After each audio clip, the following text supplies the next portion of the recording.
अस्सलाम वालेकुम दोस्तों, उम्मीद है आप सब लोग खैरियत होंगे। एक और गुड ब्रेकिंग न्यूज़ है और वो है कोरोना का टेस्ट और मास्क। यूएई गवर्नमेंट ने अनाउंसमेंट कर दी है कि 1 मार्च 2022 से ऑनवर्ड यूएई में एंट्री के लिए जो फ़्लाइट टाइम से पहले कोरोना का टेस्ट करवाया जाता है RT-PCR टेस्ट, वो ख़त्म, उसकी शर्त ख़त्म कर दी गई है। लेकिन वैक्सीन जो है वो मुकम्मल होनी चाहिए, यानी 2 डोज़ों वाली 2 डोज़ लगी होनी चाहिए। जॉनसन एंड जॉनसन की एक होती है तो वो एक लाजमी लगी होनी चाहिए।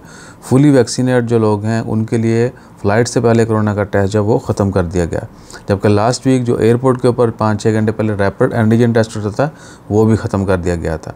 तो यूएई में एंट्री के लिए आपको किसी किस्म का कोई टेस्ट नहीं करवाना, बस वैक्सीन कंप्लीट होनी चाहिए।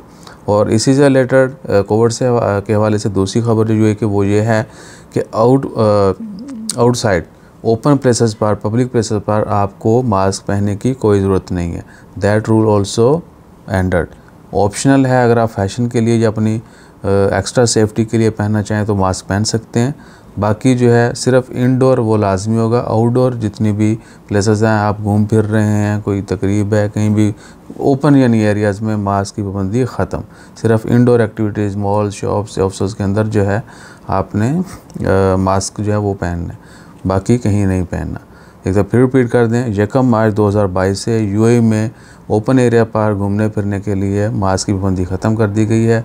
और जिन लोगों को वैक्सीन मुकम्मल लग चुकी है वो कोरोना का टेस्ट करवाए बगैर जो है यूएई में एंटर हो सकते हैं, और जिनको वैक्सीन मुकम्मल नहीं लगी उन्होंने कोरोना का नेगेटिव टेस्ट जो है वो 48 घंटे पहले करवाना है और एंट्री पर आपने प्रेजेंट करना है। That's all. और वैक्सीन का प्रूफ जो है वो आपके पास होना चाहिए QR कोड के साथ, ताकि वो वेरीफाई हो सके कि रियली यू गॉट। बाकी अल्लाह ताला खैर रखे, जैसे मज़ीद अपडेट्स आती वो भी शेयर करते हैं। अपना ख्याल रखिएगा, दुआ में याद रखिएगा। जज़ाकल्लाह, अल्लाह हाफिज़।